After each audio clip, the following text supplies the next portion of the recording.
No meu ponto de vista, e dos autores que eu estudei, esse tempo nosso de loucura, de corre-corre, que nós chamamos de tempo real, não é para criança. Na verdade, principalmente crianças pequenas, né? De 2, 3, 5, até mesmo uns 7 anos, o que acontece? Ela fica como espectadora, né? Ela não entende essa linguagem que nós adultos entendemos tão bem, né? E ela fica como espectadora. Ela está no mundo da fantasia, né? Porque como para a criança é fácil, né? Uma caixinha de fósforo virar um carrinho, né? Um pedaço de papel virar um planador, porque ela vive esse meio, né? Muitas vezes até ela enxerga, né? Amigos que são amigos invisíveis, ou até tem medo de monstro, porque eles existem mesmo. Né? Porque para ela está compreendendo o mundo, e para ela a fantasia é muito rica. Então, quando nós contamos uma história, quando nós vamos até o mundo dela, o mundo da fantasia, é que abre-se então a porta da uma vez, que para nós parece que é uma evasão da realidade, né? Mas para ela não, para ela é a realidade que ela vive, né?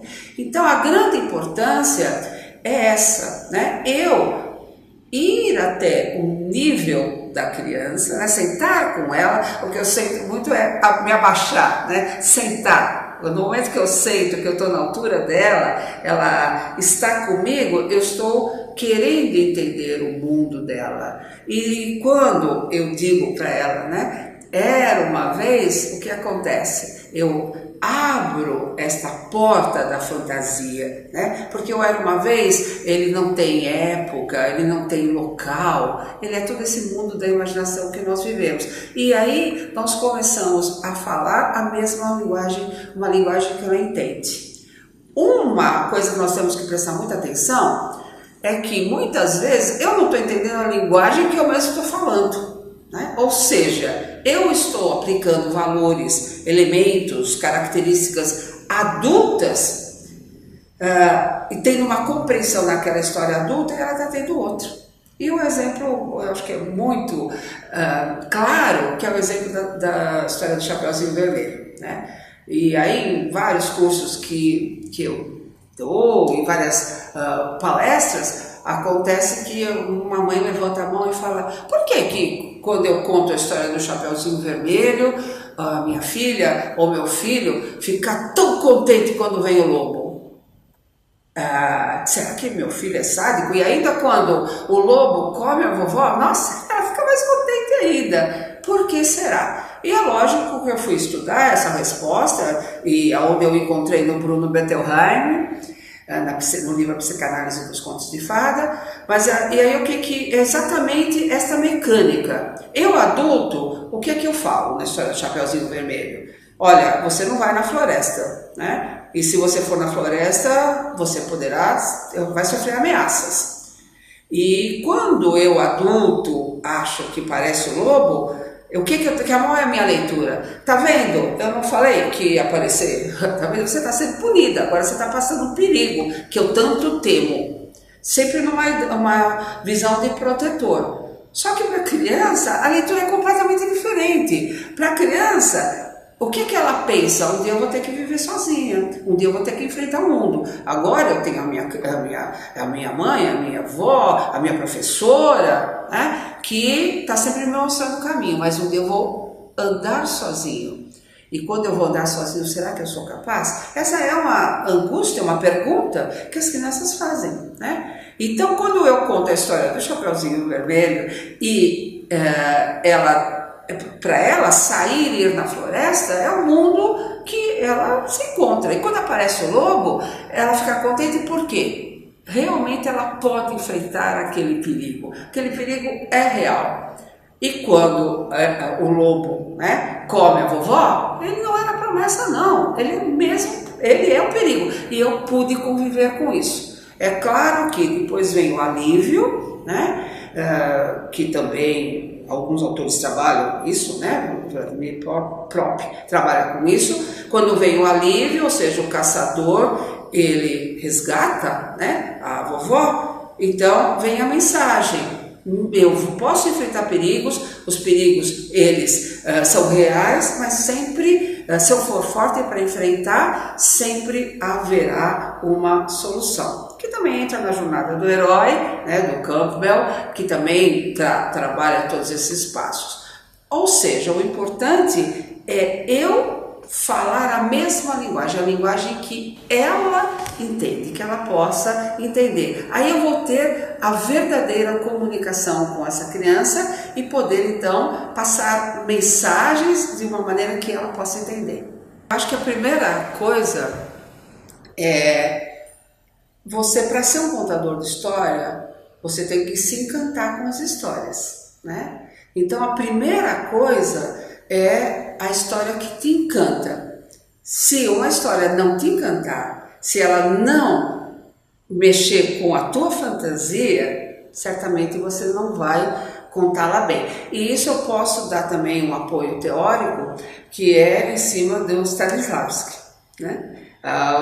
O que ele diz, né? Ele diz que você, para ser um bom ator, você precisa vivenciar, você precisa acreditar naquele personagem, você precisa trazer o personagem para dentro de você. E eu acho que é isso, né? Eu preciso me encantar, eu preciso andar naquele castelo, eu preciso sentir o cheiro daquela floresta, eu preciso me apropriar de todo aquele conteúdo que ela existe. Então, aí seria a parte de ator. Agora, tem a parte da mensagem também. Então, que mensagem que eu quero passar para essa criança, né? É uma mensagem de um determinado valor, eu quero para provocar autoestima, eu quero com que ela veja uma natureza com outros olhos, enfim, qual é a sua mensagem? O que você quer passar? O que você gostaria que esse seu interlocutor, né,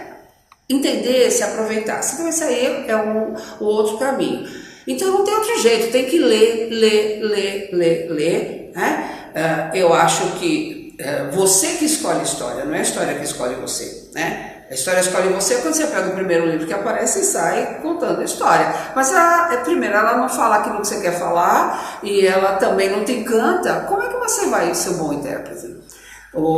Até mesmo o cantor, né? O cantor ele escolhe. Como a gente vê, né, intérpretes que escolhem, recebem músicas de tantos autores e eles escolhem, porque ele vai cantar aquela que provoca o sentimento dele. Então, primeiro, né, vá buscar, procure, leia a história, procure entender a mensagem que ela passa, procure ver quais são os pontos que te encantam.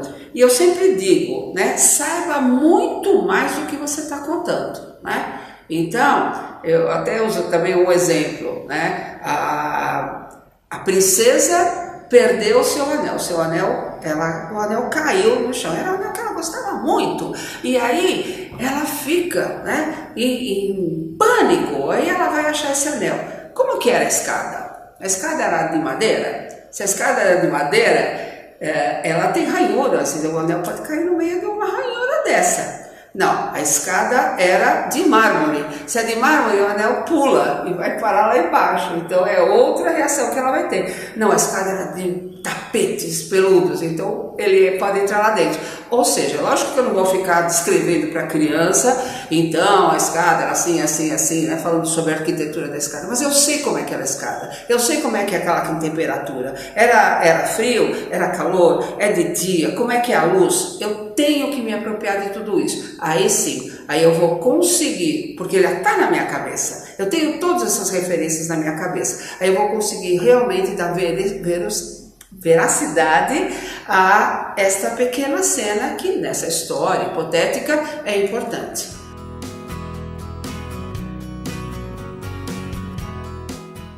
Eu tenho alguns autores que eu sou bastante apaixonada, e um dos autores é o Campbell, e que estudou, né, toda a questão dos mitos, e tem a Jornada do Herói, que é muito conhecida, e ele foi, né, ele fez toda a consultoria para o filme Jornada das Estrelas, que a gente não tem dúvida que efeito é que ele causou, né? Porque tem adeptos até hoje pelo mundo todo, e justamente essa questão da Jornada do Herói.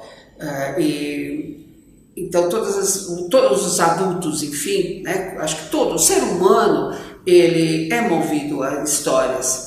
E por quê? A gente gosta de ouvir, quando a gente senta para conversar, eu tive um fulano que teve essa experiência, foi assim, eu conheci tal pessoa, eu vivi essa experiência. Isso ocupa grande parte das nossas conversas.